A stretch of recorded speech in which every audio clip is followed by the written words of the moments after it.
Welcome to the 91st episode of the Head Kick KO podcast. Today we are here to discuss UFC 283. UFC 283 is going to be the only thing on the docket today.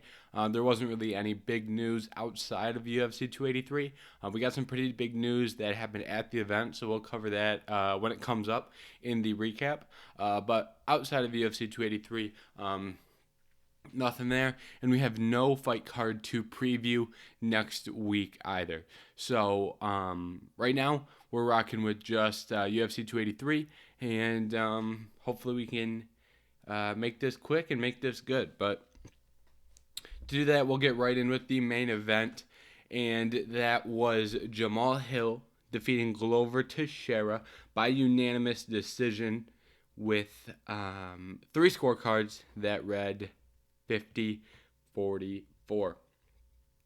So this was a pretty good title fight and a pretty good fight from Jamahal Hill. First of all, I was really surprised by the pace that he was able to put on Glover Teixeira, and obviously Glover Teixeira did not get tired. And I think Jamahal has been critiqued a little bit because people are saying he was tired in there, and other light heavyweights would have taken advantage of that. But Jamahal threw a lot of strikes, right? When you're beating up on opponents, you get tired. And it wasn't a one-sided beating up, right? Glover Teixeira landed some shots. Glover Teixeira got in some good positions on the ground. So it wasn't overly one-sided, but at the end of the day, it was 50-44 on the scorecard, so that is a one-sided fight. And when you get into a one-sided fight, it is hard to keep up a pace for 5 rounds. That's not an easy thing to do, especially at light heavyweight. So I'm not going to sit here and critique the cardio like some people are. I think the cardio looked pretty good. In comparison, Anthony Smith had 2 solid rounds against Glover Teixeira, and he tired and ended up getting finished in that fight. So when you're looking at someone like Jamahal Hill, who also had some very good early rounds, he didn't tire in those later rounds. So that is something that I think is impressive in its own right. And then Jamahal showed off the power and technical boxing that he has. And it's interesting with Jamahal because sometimes he's super technical, and sometimes he will get crazy and throw some wild strikes. And I think that's what makes him, I think it adds a level of unpredictability to his game that is quite impressive, that I do like. I like how he makes the head kick in a little bit more than he usually does, and that was paying off a lot. He rocked Glover a couple times with some big head kicks. I'm always a fan of head kicks here, obviously. It's not called the Head Kick KO podcast for nothing. So I think this was a very good fight from Jamahal Hill, and I think he showed a lot of skills that I am very fond of. On the ground, I think this was interesting because I think you can give a lot of credit to Jamahal Hill for the things he did in defending takedowns. There were a couple times where I was worried that Glover was going to be able to take advantage of some of those positions on the ground when he had Mount in the 5th round, and it was either the 1st or 2nd round. He landed a nice takedown and had some ground control. I believe the 2nd round, but my memory may be off. And I don't know how I'm going to look at that, right? In terms of what he did in that fight, I was very impressed with how he managed the groundwork, but I don't know how I'm going to project that to fights against guys like Magomed Ankalaev. I think that is a hard call, right? Because I think Glover Teixeira is one of the best grapplers in the sport, but I do not think his grappling looked as good as it had in previous fights. So I don't know whether that is Glover's grappling slipping a little, or if that is Jamahal Hill being what he did would classify him as one of the best defensive grapplers in the sport if he was able to go out and grapple that type of performance if Glover Teixeira's grappling was still at 100%. So I think that is a reasonable question, and I'm not sure that I have the answer. At a minimum, his stock did go up in the defensive grappling department. I think he showed better skills than a lot of people expected. Anything else here with Jamahal Hill? I guess the last thing would add for Jamal's performance is just that when you look at the shots that he landed to the face of Glover Teixeira, obviously those cuts speak for the damage that he is capable of pouring out. Now, in terms of adding anything else to this, I don't really have much else. I guess we'll go into the post-fight, what happened. Obviously, Jamal gets the bout, very emotional. That was a very cool moment to see, and Glover Teixeira retires right after. And this, first we'll talk about Glover Teixeira, actually. So Glover Teixeira, obviously great career. I'm not going to go too in-depth, right? You watch Glover Teixeira fight. I watched Glover Teixeira fight. The commentary booth watched Glover Teixeira fight and gave some good analysis after the fact as to what he means in MMA. And every single place you go to consume MMA media will really pour on the love for Glover Teixeira. And that is all warranted. But I don't really know what I have to add to any of those discussions that you haven't already heard. I agree with everything that everyone else is saying, where Glover Teixeira, one of the toughest guys in the sport, one of the hardest working guys in the sport, one of the most durable guys in the sport, one of the most determined guys in the sport, right? He didn't just stumble onto a belt at 42 years old. He had to work to get there. I really can't respect Glover Teixeira enough, and not to mention, right, his path to the UFC that long while ago was not an easy one. Glover Teixeira had to really work to get to the UFC, because if you're unaware, he couldn't get into the UFC because he had visa issues getting into the country, so he could not fight for the UFC. So that took a good chunk out of his what would have been years on his MMA career. So that does not obviously bode well for your longevity in the sport if you're struggling to get into the UFC. But he was able to overcome that hurdle. So all respect in the world to Glover Teixeira. Now, I do have a very big complaint here, because it did suck to see Glover Teixeira retire in front of nearly nobody. That arena was a tough, from a fan's perspective, it really sucked to see the state of that crowd that we had in Brazil.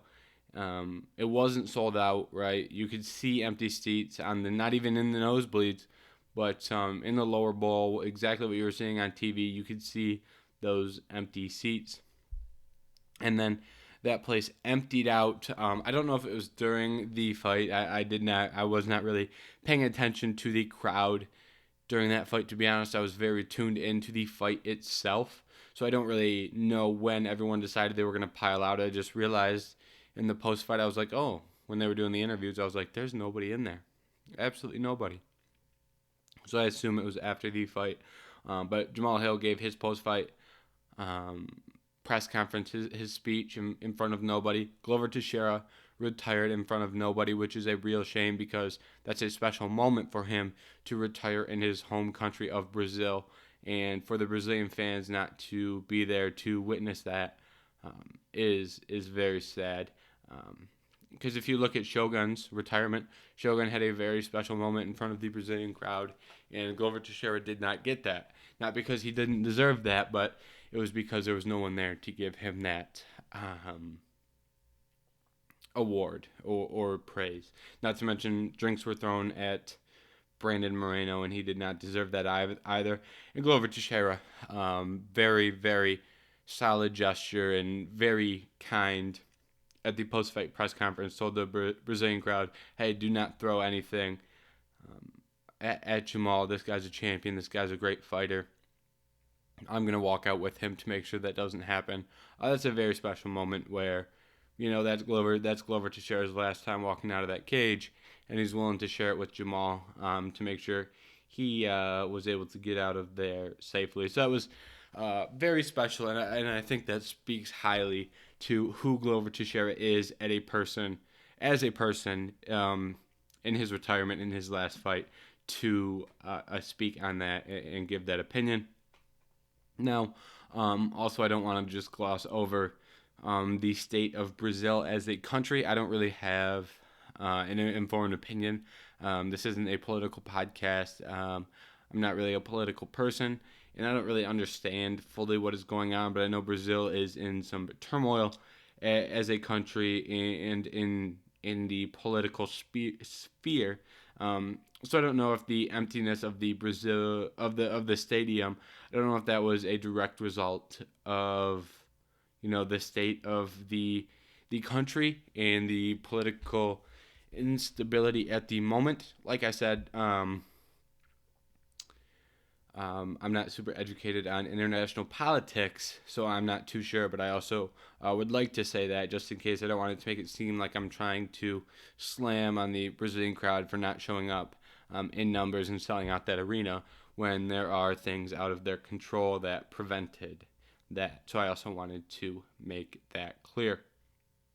All right, now that stuff wasn't as fun to talk about, but there is one last thing I want to address before we move on. Actually, there's two things we got to do. We got a matchmake for Jamahal Hill, and I would like to speak on my opinions of Jamahal Hill prior to this fight. So first, we're going to start with my opinions. If you're a longtime watcher of the Head Kick KO podcast, it's very clear that I have thought very highly of Jamahal throughout his UFC career. And I have also made it known that I am very, very biased in favor of Jamahal Hill. I do my best to look at his fights and his fighting skills through an unbiased lens, because I think that is unfair for me to come on and give biased commentary or biased opinions, especially when I'm doing like previews and predictions. I do my best to stay unbiased. I think that I do that very, very well and to the best of my ability.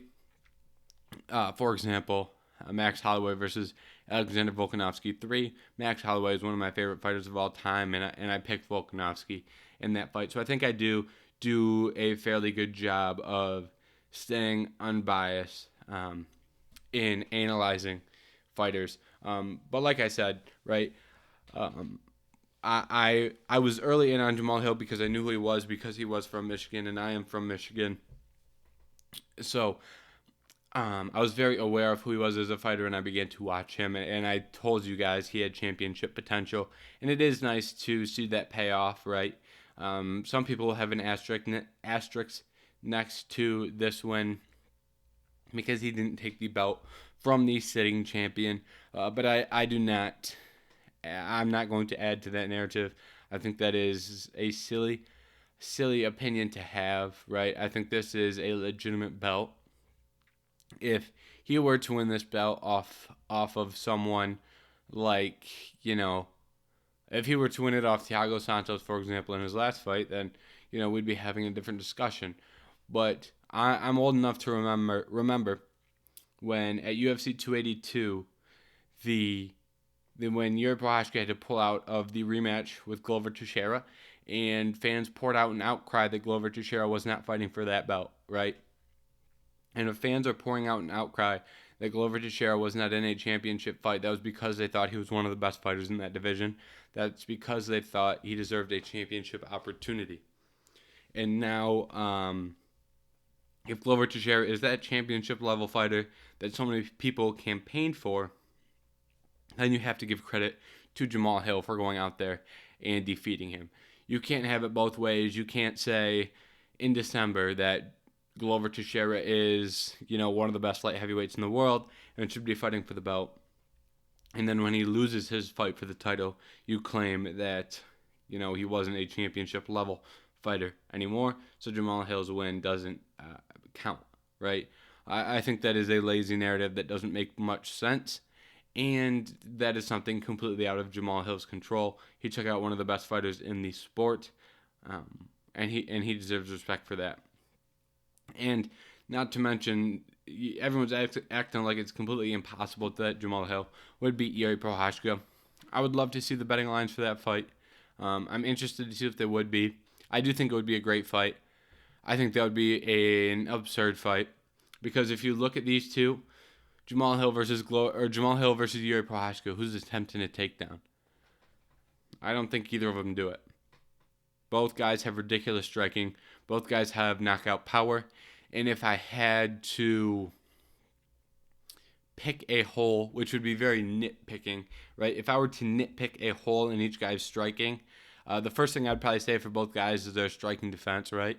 Yuri Prochazka and Jamahal Hill both got hit too many times by Glover Teixeira in their fight with Glover.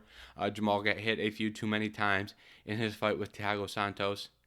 Yuri Prochazka got hit a few too many times in his fight with Dominic Reyes. And that is not to say that they're bad fighters, right? But rather that is to say if you were to nitpick, that would be their number one flaw, right? Those guys are better offensively than they are defensively. And that does not mean they're bad defensively, right? That's not what I'm saying, because you watched Jamahal Hill land a lot of pull counters there on Glover Teixeira, right? But he did get hit several times with shots as well, right? And that is not, once again, that's not a shot because, sometimes you got to take some to give some, right? Both of those guys are very aggressive fighters. It's not like those guys are sitting on the outside throwing 10 strikes around and getting pieced up. These guys are outlanding their opponents by very large margins. So it's not even that big of a negative. But what the analysis I'm trying to give you here is that would be a very, very good fight with a lot of offensive strikes landed. So yeah, that's really my piece with Jamahal Hill. I just wanted to recognize that, yes, I called this. I'm pretty sure I said Jamahal Hill would be a champion, and I've written it in publications as well. But I'm not going to sit here and pretend to be this great god of MMA because I was able to call that. Because I am a little biased. And I do think it was a pretty easy call because the talent was just sitting there. So I did want to acknowledge that. Now, matchmaking for Jamahal Hill, right? The last thing, and then we're moving on from the main event. Pretty good time on a main event here. Last thing, like I said, Jamahal Hill, who's he going to fight? So the number one question here that you have to answer is, when is Yuri Prochazka returning? And from there, you get a time, and then you say, is it worth the wait? Right? Is it worth the wait? So, Jamahal Hill versus Yuri Prochazka. If you're told July, is it worth the wait? I'd say yes. If you're told October, is it worth the wait? Ooh, I don't know. That's getting out there. If Jamal would be able to fight in, let's say, January, we'll say May or June against a different fighter, would you wait till something like October to see him fight Yuri? Right? That's a tough ask. But at the same time, the one thing that Yuri Prochazka versus Jamahal Hill, booking that fight immediately closes any open question about the light heavyweight division, right? Because even now, like I said, I think it's unfair to criticize Jamahal Hill's current status as the champion, but it is also important to acknowledge that Yuri Prochazka did not lose that belt, and he does deserve a title fight, and he is. If Jamahal Hill is the best light heavyweight on the planet, Yuri Prochazka would be the second. And those two need to go in there and fight because that's what you do in the UFC. You put number one versus number two. And if Jamahal Hill's number one, Yuri would be number two. And if you're of the opinion that Yuri Prochazka is still number one, Jamahal Hill is the guy with the belt. So then Yuri Prochazka, the best fighter in the world, would need to go fight Jamahal Hill. So no matter how you view Yuri Prochazka or Jamahal Hill or their time or status as champion, that fight would close any questions. In theory, obviously, as long as you don't get a draw or an eye poke or a no contest or something like that. But in theory, that fight closes the strangeness that we've had on the light heavyweight division over the last 2 months. And I always view that as a positive. For example, the featherweight division under Alexander Volkanovski has been very good while he's been the champion. Obviously, he's going out to 155, well deserved, but that's a good example of a division that has had a solid champion, and that division feels a lot better as a whole. Aljamain Sterling, after he beat Petr Yan, not by a legal knee, that division felt a lot more whole, right? Made a lot more sense, for example. So I think that's what we need to do with the light heavyweight division, and just get rid of any questions that can be had. If that can't happen, if we need to do someone else, we're looking at Magomed Ankalaev, Jan Blachowicz, Alexander Rakic, Anthony Smith, Nikita Krylov, Volkan Oezdemir, Ryan Spann, Johnny Walker. Obviously, not all those guys are in title contention. I don't know how far. When I said Anthony Smith, I was like, oh crap! Now I gotta throw other guys in here because Anthony Smith isn't getting a title shot. But the real discussion centers around Magomed Ankalaev and Jan Blachowicz, with Alexander Rakic being your outside guy. But I do think Alexander Rakic definitely needs one more win. I don't think that is a bad call at all. And we don't need to match make the whole division right now. But right now for Jamahal Hill, Magomed Ankalaev or Jan Blachowicz, who do you think's better? They literally had a draw. You can do a coin flip. You can go. The UFC can do anything they want. They can say, well, we want Jamahal to fight on this date, so we'll figure out who can make it. We'll give someone number one priority, and if that person can't make it, we'll call the other person. Or they could say, we think Jan Blachowicz would be the more entertaining fight with Jamahal Hill, so we're going to go that direction.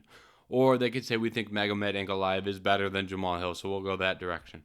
Or better than Jan Blachowicz, so we'll go that direction.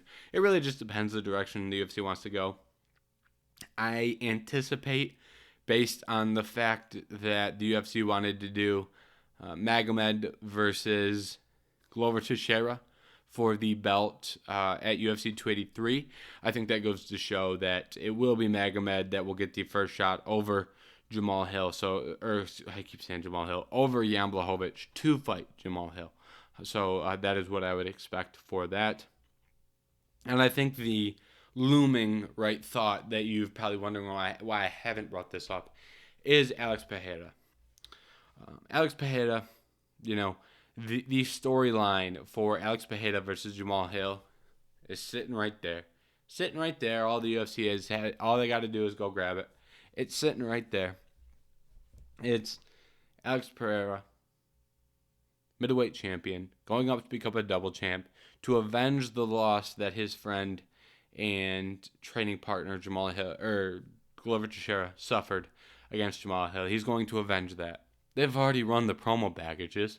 It's already been all over ESPN MMA. It's already been all over SportsCenter. You've seen it everywhere. They've already thrown it out there. They've put the teaser on the platter. They've baited the hook. They've thrown it out, and they're seeing how many bites they get. If they get a lot of nibbles on that line, they're gonna make that fight. And I think that is. I don't think that is the way that this should go down. Because I think, first of all, you need to give Israel Adesanya a rematch.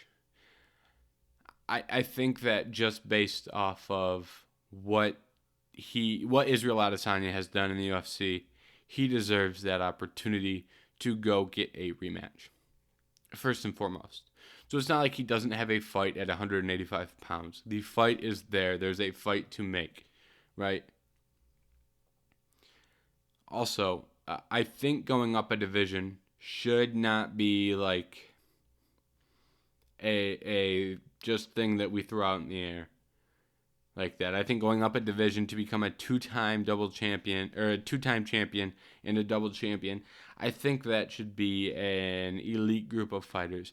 I think you should need to do special things in your own weight class before you go and try and get that double champ status. And right now you have people saying, like I said earlier, that I said it would be unfair to criticize Jamahal Hill for how we won this belt and the fact that, regardless of if this is an accurate narrative or not, there's going to be people running with a narrative that Yuri Prochazka is the number one light heavyweight in the world. That's going to be the narrative that you get, regardless of anything else. That's going to be a narrative and a common thought, whether it's right or wrong.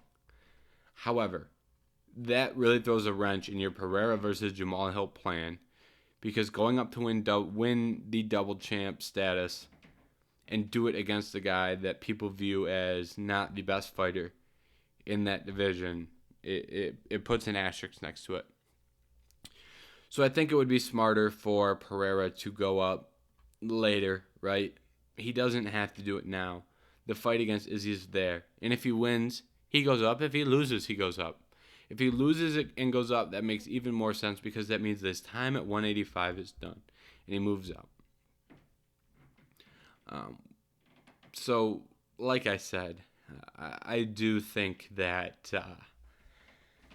I do think the UFC needs to wait on that, and I have spoken similar thoughts before, right? This isn't the first time where I'm saying a guy needs to pick up more wins before someone challenges for that double champ status. I had the same critique when Israel Adesanya fought Jan Blachowicz. I said, I don't remember what the layout of that division was at the time of that fight. I know for the light heavyweight division, Jan Blachowicz had just fought, had just won the belt, and that was his first title defense, was his fight against Israel Adesanya. And let me pull up Izzy's record so I can get the right timeline here. Why is this not pulling up? Nice. Great. But basically, I said that, okay, Jan Blachowicz, it was Paulo Costa. He had just coming off the Paulo Costa win.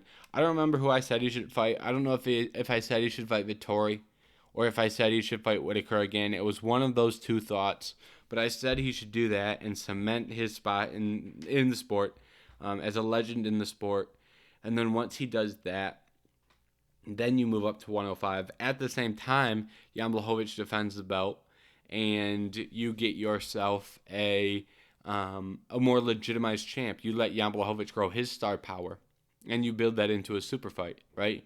You can't just walk into a super fight. You don't just, it's okay to build a layer onto that.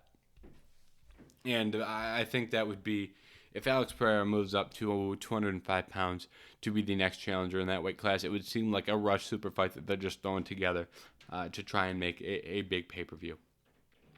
So I don't agree with that.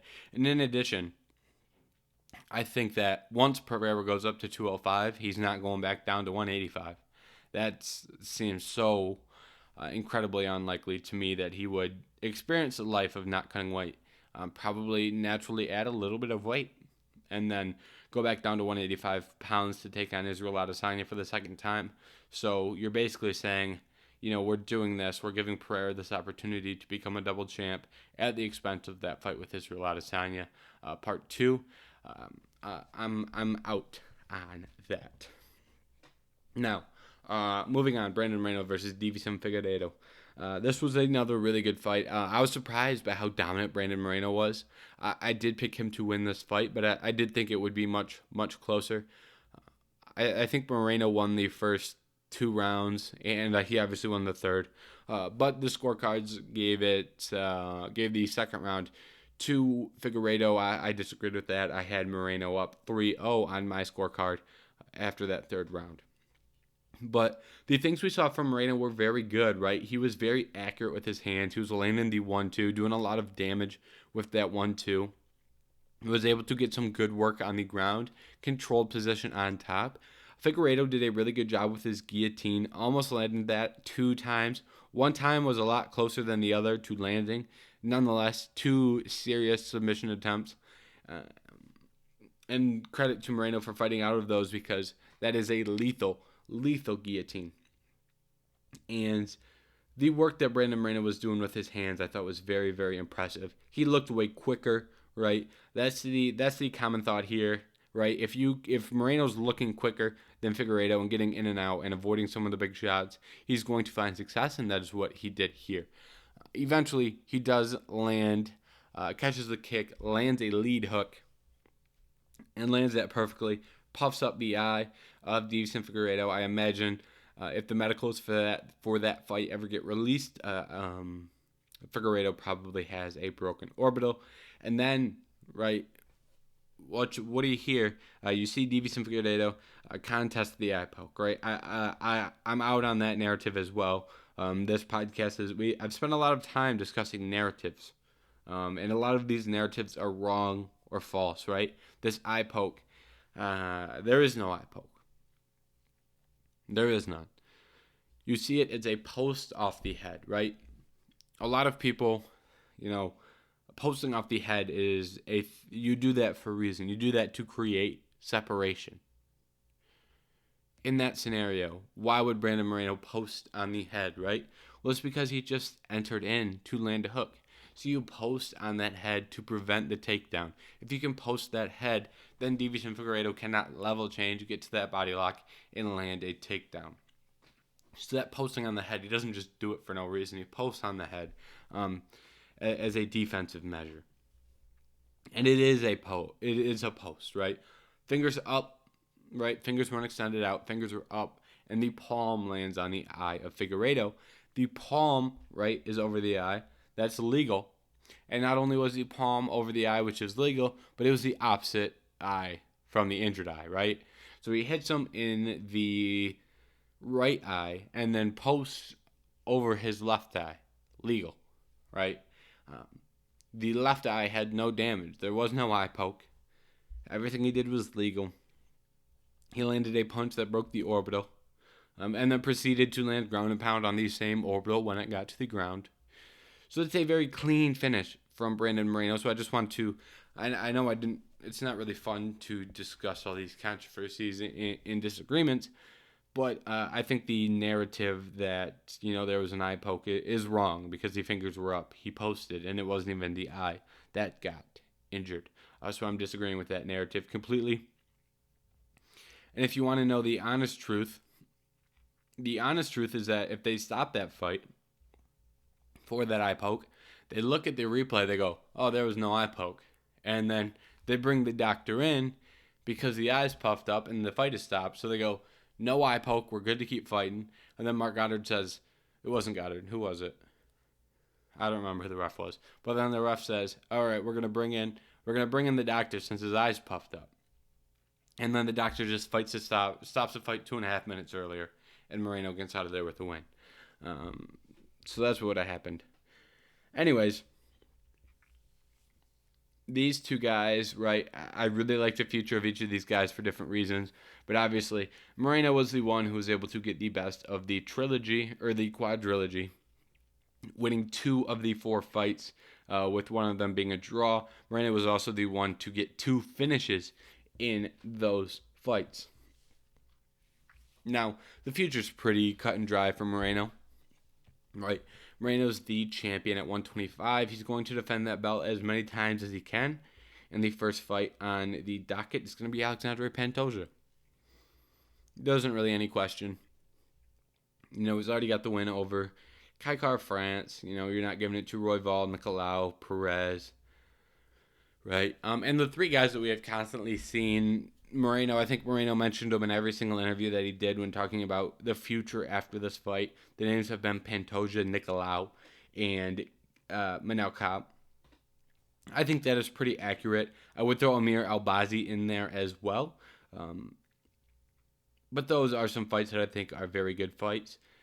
Obviously, if Kaikar France goes on a run and takes out 2 of those guys, he's right back in the title contention, and he'd be working his way at a rematch. Same with Brandon Royval. If Royval can beat 2 of those guys, he can get himself a rematch. But most importantly, the next fight that we will see Brandon Moreno win will be against Alexandre Pantoja.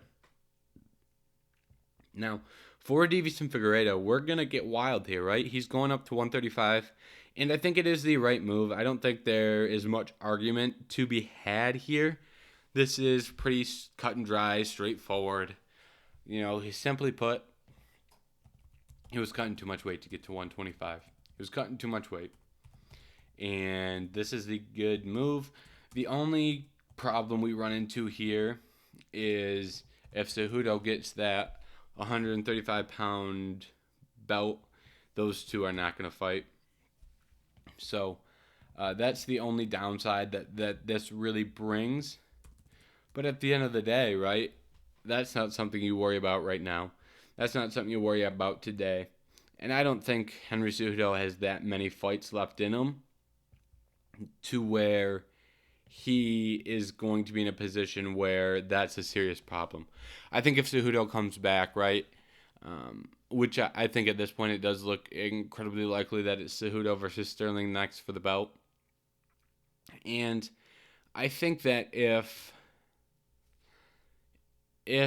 Cejudo does do that and Cejudo wins, I don't think Cejudo spends a lot of time at bantamweight. I think he probably, at most, he would defend one time and then try and go up to 145 and become a 3-division champion. Whether you think that's a good idea, whether you think that's a bad idea, I think that is the course of action that Cejudo is going to try to take. Here, I think he's probably got his sights set on Volkanovski. He's already called for that fight, right? He's tried to set up that fight already. And that's a very compelling fight because Henry Cejudo is widely renowned as one of the best mixed martial arts artists of all time.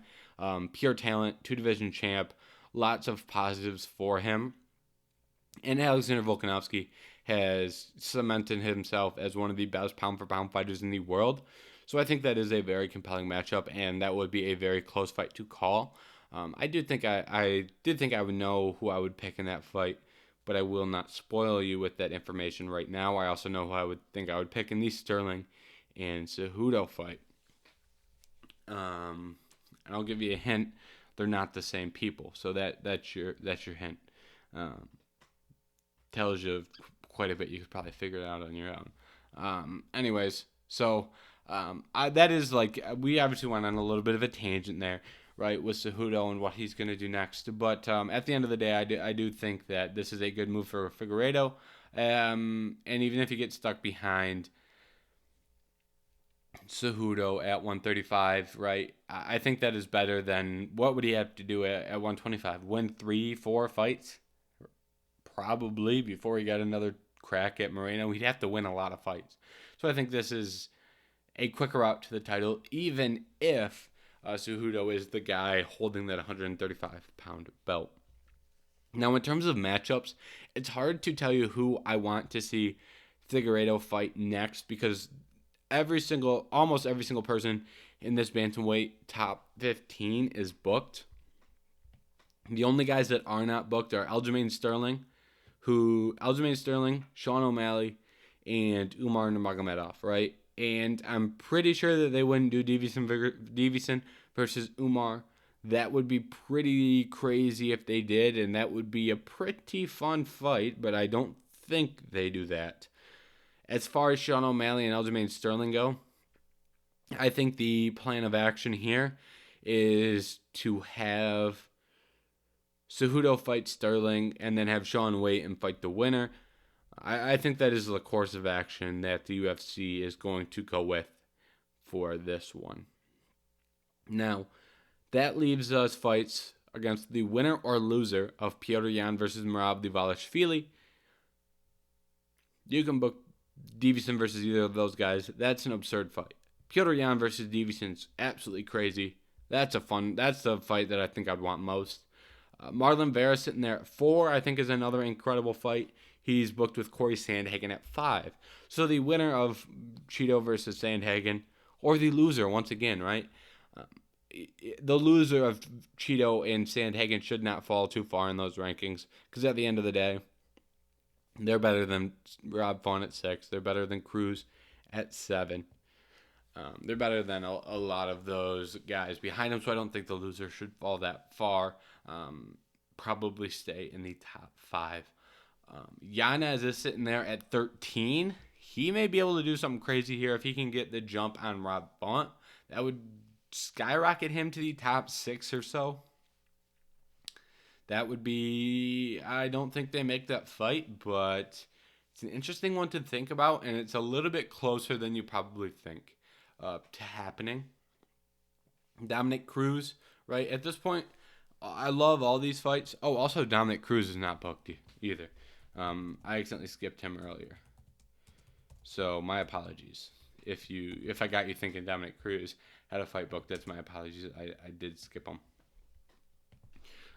Does Dominic Cruz actually fight again? Is an interesting question to ask, and I don't know the answer. Anyways, we can keep doing this all day, but all these fights are great, right? If they want to retire Dominic Cruz, they give him Figueiredo. Song Yadong versus Figueiredo, great fight. If they want to retire Pedro Munoz, they give him Figueiredo. Ricky Simone, Umar Nurmagomedov, Chris Gutierrez, Said Nurmagomedov. Jack Schroeder is moving to 145, I'm pretty sure. Right? Even the guys at the bottom of the division, they're not nearly as appealing, obviously. But those are still, interesting things in my opinion. That goes to show how stacked that 135-pound division is. And we've talked a lot, so we need to pick up the pace here. Gilbert Burns versus Neil Magny.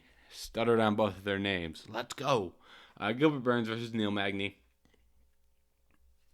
Submission first round. I was surprised that he was able to get it as easily as he did. I thought Neil Magny was going to tough this one out for a little bit longer. But credit to Gilbert Burns for going out there and getting a solid win. You cannot ask for much more. For Gilbert Burns, I think he is on point with his analysis of what he needs to do next. He should be getting a big name, a big-time opponent. I think Colby Covington makes the most sense. I'm down for that fight. I think Khamzat Chimaev is jumping up to 185. I do not think he fights again at 170. So I'm not even too worried about that. So I think Gilbert versus Colby in that scenario with Chimaev moving up to 185, I think that makes the most sense. With all due respect to Bilal Muhammad, I think that is the fight we need to see. If something happens and they do Chimaev versus Colby, or if Colby says, I don't want that fight, I won't fight Gilbert. Then in that scenario, I think we need to do Gilbert versus Bilal. I think that is a good fight. 4 versus 5, and if Chimaev's gone, it's 3 versus 4. No matter who you put higher or lower. So that's a good fight to determine a next title contender, especially if Leon Edwards is able to get the jump on Kamaru Usman. If Edwards beats Usman again, and Chimaev is at 185, someone's real close to a title shot. Whether it's Colby, whether it's Bilal, whether it's Gilbert, somebody's closer to a title shot than you think. Stephen Wonderboy Thompson sitting there at 6. It sounds crazy. I know it sounds crazy. But he would move up to number 5 if Chimaev removes himself from the rankings.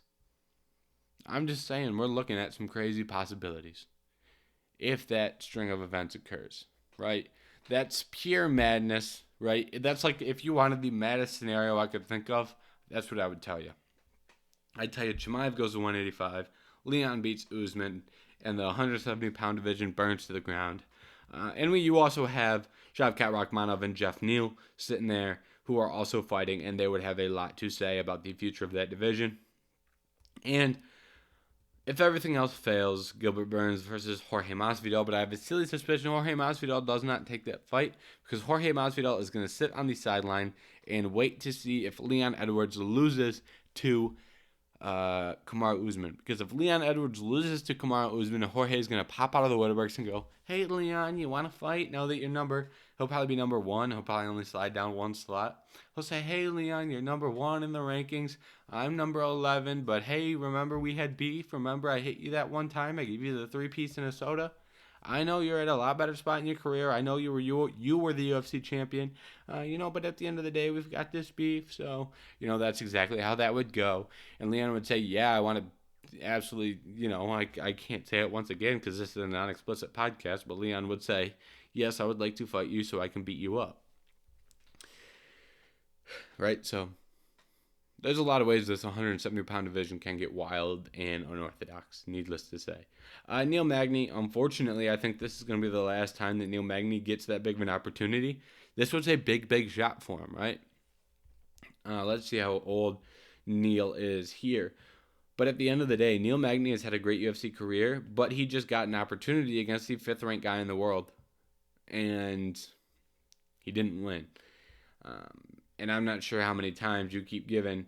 Neil Magny's only 35, so he's got some time left, I guess. But how many more big opportunities can you give Neil Magny, right? I guess he's got a win over Jeff Neal in 2021. That's pretty good now, huh? Man, but it's just tough because like no one in the welterweight division fights, right? If you're asking who's the most game guy who's gonna give someone like Neil Magny a shot, it's Gilbert Burns, and he just lost that shot. So I'm not sure how he bounces back. Maybe they do something like Sean Brady versus Neil Magny, and that would be a pretty reasonable, right? That's a reasonable get back spot for both guys, and that would be a shot for Neil Magny to jump up in the rankings. So maybe he's not completely out of this yet. Maybe I spoke too soon, but Neil Magny will have to put in some work to get back to a position that he had at UFC 283. Moving on, Jessica Andrade and Lauren Murphy. We got robbed of the first 30-24 scorecard ever.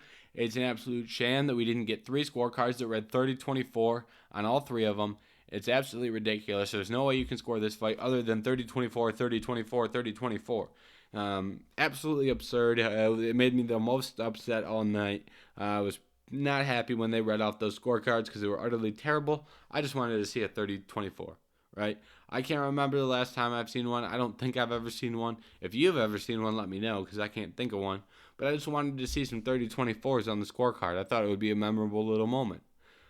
But we got robbed by the judges, so that's terrible. And at the end of the day, Lauren Murphy's corner should have thrown in the towel. Should have called it at the end of round 2. Shouldn't have sent her out there in round 3.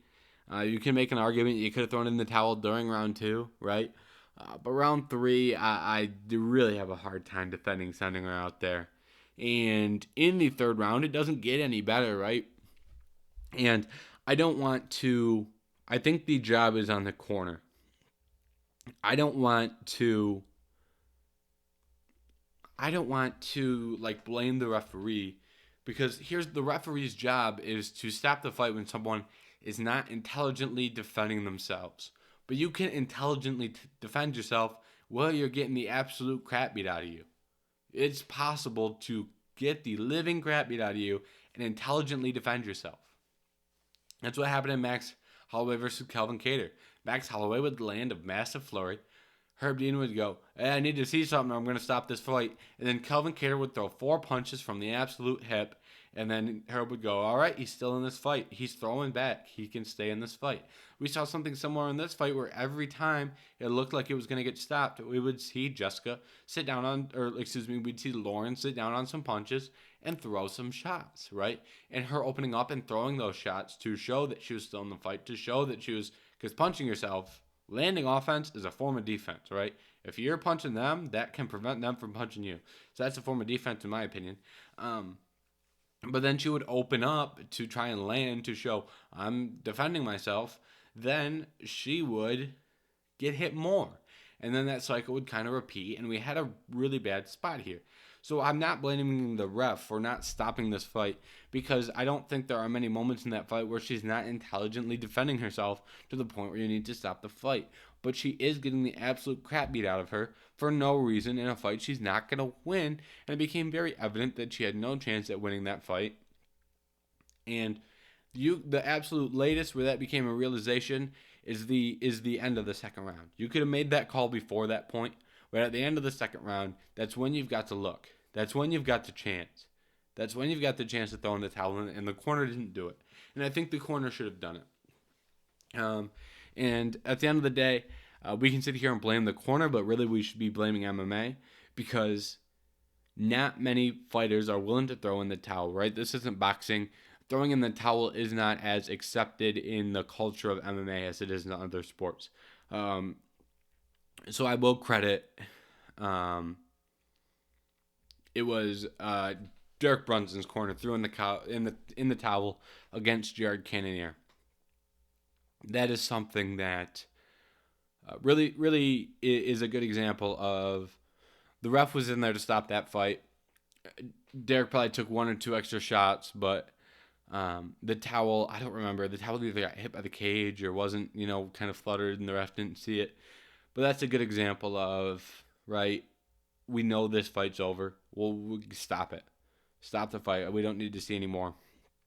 And I think if we see more people throw in the towel, right, because the fighter's never going to say, Lauren Murphy's never going to be sitting on that stool and say, I want you to throw the towel, right? The fighter will not say that. Your job is to keep the fighter from hurting themselves, right? Fighters are tough because they're fighters. You need to protect the fighter from their own toughness. And that's even what Glover Teixeira said in his post-fight, that he was too tough for his own good. I'm too tough for my own good. And he's right. He took a lot of extra punches in that fight because he's too tough, right? A lot of guys don't make it out of that fight with Jamahal Hill. A lot of girls don't make it out of that fight with Jessica Andrade, right? Too tough for your own good sometimes, right? So I know it can sound as a negative to say, if you're Lauren Murphy and you hear that, someone saying, your corner should have thrown in the towel, right? But there's fighters that don't get to that point. There's fighters that just collapse and let the fight end, right? So it is a credit to that fighter's toughness that you even need to discuss throwing in the towel because, yes, they're losing, but, fighters find a way out as well.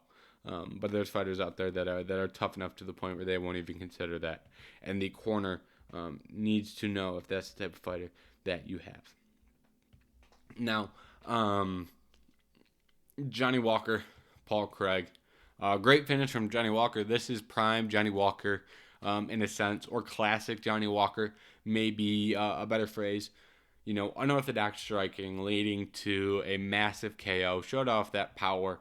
Impressive performance. I don't really, it's a pretty simple. He was just throwing the kicks out there. Eventually caught a kick and was able to land his own shots back. So credit to Johnny Walker in that one. Sorry, my computer was being a little wonky on me. But that's 2 in a row for Johnny Walker. That's the first time that he's been able to manage that accomplishment since 2019, which was his fight against Mitya Serkinov. Since then he went 0-2, then he won 1, then went 0-2. Pretty good turnaround here for Johnny Walker. If he can get it to 3-0, 3-0 in my opinion is when stuff starts getting serious, right? You can accidentally win 2 fights in a row. You can luck yourself into 2 fights in a row. You can luck yourself into 1 fight. But it's hard to accidentally get lucky and catch guys 3 times in a row. So if he can do it again, we're getting into serious Johnny Walker territory. And I will say this as well. Ryan Spann is on a similar thing, but he's a little bit further on that. I think he's a little bit higher on the high than Johnny Walker. He also didn't get as low as Johnny Walker, right? But Ryan Spann's another guy who has just seemed to find his form at light heavyweight. Johnny Walker and Ryan Spann, both good ages as well. Each finding their prime right now. So I think people may not be overly optimistic about the top portion of the light heavyweight division. I do enjoy seeing fighters like Spann and Walker really get rejuvenated and really find some success in that 10 to 15 range of those light heavyweight rankings, because sometimes that area of the rankings can be a little bit sour or unappealing in every division, but it's worse in a division like light heavyweight or heavyweight. So it is nice to see some of those guys who aren't in the top 10 find success and put on some good performances. Moving on, like I said, we're going to get quicker on these prelims. Ihor Potera versus Mauricio Shogun Rua. Potera was able to land and put Mauricio Shogun Rua out. Were you surprised? I'm not really surprised. Shogun Rua would do unspeakable things to Ihor Potera if he was in his prime, obviously. But, you get too old at one point. Not everyone's Glover Teixeira, and that's okay. Mauricio Shogun Hua called it at a good time. Ihor Patera, this may be his only win in the UFC in his career. He is in an easier weight class at light heavyweight, but I'm not seeing a UFC fighter here, so and I'm not the biggest fan of Ihor Patera. I don't think he realized, what really was going on. I think he's a little bit ignorant to what the moment meant to not only Glover Teixeira, but a lot of fans of the sport. Felt to me like he was trying to take over Mauricio Shogun Hua's moment, right? You could see him in the camera shot at one point while Mauricio Shogun Hua was trying to retire. It's like, get out of the camera shots, please. So, for Ihor Patera, right, he loses to a lot of guys at light heavyweight. His next fight should probably be against someone making their debut off Dana White Contender Series. In all honesty, no, I don't really care who it is. Sign someone off Contender Series, and they can fight Ihor Patera. Bruno Ferreira got a really nice win over Gregory Rodriguez. This was a surprising one. That chin of Gregory Rodriguez finally cracked. Bruno Ferreira was the one to do it. And now Bruno I talked about this a little bit on the preview show. But Bruno Ferreira was, in over his head. Similar with Mezqual Costa and some other guys on this card. But they were put in positions where, if you go get a win, you're in a good spot, right? Getting a win and a KO win in the first round over Gregory Rodriguez will put the fans on notice. That puts the UFC on notice, right? I'm not convinced that Bruno Ferreira is going to be a future champion by any means, but he made a statement, and this is a good example of jumping on the ladder. He was going to have to start at the bottom of the ladder and work his way up. And they said, you can start at the middle of the ladder if you go take out Gregory Rodriguez. He took out Gregory Rodriguez, and now he jumped the line. Gregory Rodriguez, at the end of the day, everyone kind of knew that his chin was not going to hold up one day. Everyone it was an unspoken agreement that one day someone's going to get this guy and the chin's going to go. I'm not saying his chin's gone, but one day the chin wouldn't be able to absorb the shot. One day he gets knocked out cold and he can't out-tough it. That was this fight. We'll have to see it if it happens again. It could happen again. The chin may be gone forever. The chin may not be gone forever. Gregory Rodriguez may even look to work in his jiu-jitsu. I'm interested to see how Gregory Rodriguez bounces back from this. I'm not ready to count him out, but I am concerned. I am very concerned about what we see now after your biggest trait was your toughness and your chin, and the chin just got cracked. So what now? Thiago Moises went out there, got a submission win over Mezquiel Costa. And I was impressed by Costa, right? It didn't go well for him in that second round, but I thought he held his own for a while in that first round. And Thiago Moises even gave him a compliment after the fact of like, hey, I was surprised by this guy. I thought I should have got him out of here earlier. And I think that speaks to him as a fighter that, he stuck in there late in that second round and did some good things, right? He wasn't like, I was never like, oh my God, Costa's going to win this fight. But I was like, hold on a second. He's got something going here. And Moises is another guy where if you get to jump on Moises in your UFC debut, that's impressive, and you're going to be going places, and you're going to be starting closer to the middle of that division in comparison to the outside. For Moises, I think the fight is still Guram Kutateladze. Just rebook that fight, assuming that Kutateladze is not overly injured and is going to be out for a while. Gabriel Bonfim, tremendous guillotine choke.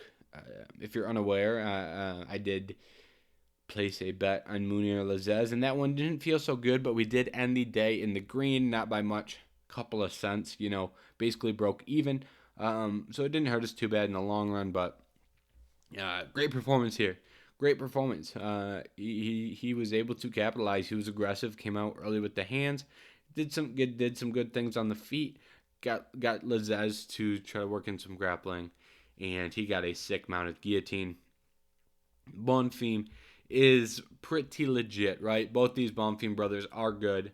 I'm in on both of them. You're not going to hear me say a bad thing about either of these guys for a while. I'm impressed with what we saw. And who is Bonfim going to fight next? I think we see him get someone in the likes of Gabe Green, Carlston Harris, someone like that. That would make sense if those guys are both guys who just fought against top contenders. So maybe they keep that type of fight for them. Maybe a tough veteran like a Court McGee. Maybe we see something more. I don't think we see anything higher than that, right? I think you get one more win against another fighter in that range, right? A slight upgrade from Munir Lazez, right? We're getting slightly better, but you're not getting too far in, right? I think he probably could jump up to another upper echelon. A Danny Roberts, maybe. I think he could go in there and compete with someone like Danny Roberts. But this welterweight division has a lot of solid prospects right now. And I think before you push Bonfim, you're going to get someone like... Actually, a good fight for Bonfim would be Warley Alvarez. But before you get a run on someone like Bonfim at 170, we're going to need to see what Jack Della Maddalena can do. How high is Michael Morales going to go? What is Ian Gary doing? Right, we have a lot of, and even in the rankings, we have Shavkat Rakhmonov. We have a lot of young guys in those rankings as well. Sean Brady, those guys are a lot more established in their careers. They've done some better work, right? They've been in the UFC for a while longer. So I do think, we're going to see Bonfim get staggered right behind those guys in terms of trajectory in their career. But I do think that that is someone we need to watch. And I think that is very high praise comparing Bonfim. I think he's entered that caliber of prospect. At least I'm not ready to say he's better than any of those guys, but I do think he could be better than a lot of those guys. Guys like Ian Gary, I think he could outperform them in the UFC. I'm not sold on that though yet. I would like to see something more than one fight before I plant my flag on a prospect and consider them a high quality fighter.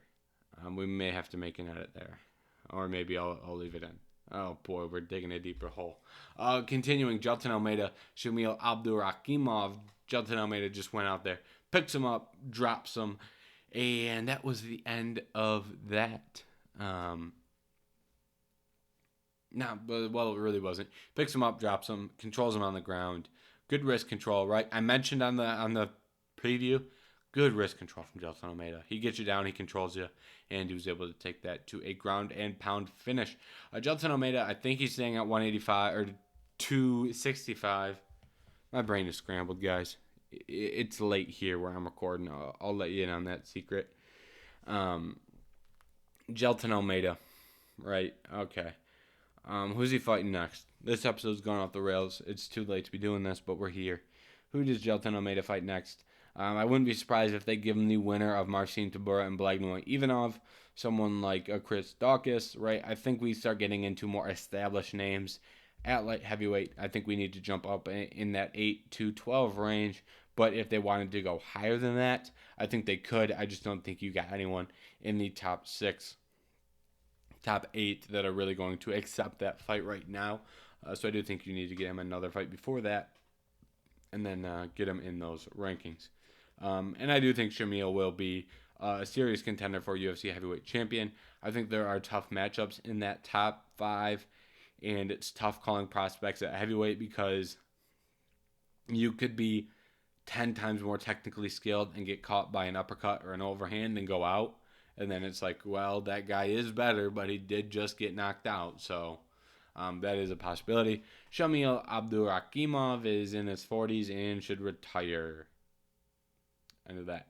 Cody Stamann versus Luan Lacerda. I scored this fight for Cody Stamann. I saw some controversy, but I do think Cody Stamann did the better work in that first round, which was the close round. So I gave that round to Stamann, and I think Stamann deserved this victory. Although Luan Lacerda did really outperform my expectations. I think he did a lot better work on the feet than I was expecting. I was not expecting the level of body shots he was going to have, and I did not think he would be able to get Cody Stamann down like he did in that final round. So I think we saw some really good moments from Luan Lacerda, and I do think we have something here in the long term. But I do think he lost that fight, and I do think Cody Stamann was a little bit ahead in a lot of those scenarios. So I'm cool with the way that fight went down. And Luan Lacerda is 30 years old, so it's not like he's super old, but he's had a good time to make a run over 4 years here. Ishmael Bonfim looked also very good, similarly to his brother, against Terrence McKinney. Terrence McKinney just really struggled to land that powerful shot, right? Bonfim did a really good job defensively, managed range, stayed out of trouble, and was still able to land powerful counter shots despite staying safe. So I think that's very, very good work from Bonfim. Also very impressive. Give him Paddy Pimblett, and he does bad things to him. But you can say that about a lot of lightweights, so I guess that's not really an accomplishment. Although I do think that Ishmael Bonfim is in a very similar position to his brother at 170, where Bonfim will be one of the better prospects and is a name to watch in the long run. And the difference being that it's a lot harder to break into that upper echelon of lightweights because you have to go against guys like Jim Miller, Clay Guida, who I think he beats those guys, but those are tough veterans that are hard to find. Guys like Jakar Close, Jared Gordon, Bobby Green, Drew Dober, Brad Riddell, Graham Kutatelate, Thiago Moises, Joel Alvarez, Diego Ferreira, Gregor Gillespie. These are unranked guys in the UFC lightweight division, and so I do think it's going to take Bonfim a little bit longer than his brother to get there based off the state of the lightweight division and how deep it is. Nasrat Haqparast sitting way outside that range of fighter. Matt Frevola, Rafael Alves, right? A lot of talent at 155 in the unranked pool, right? And that's not even getting into what we have in the rankings. So, but once again, Bonfim, I think, is very similar to some previous guys that we discussed where you don't have to start at the bottom of the UFC.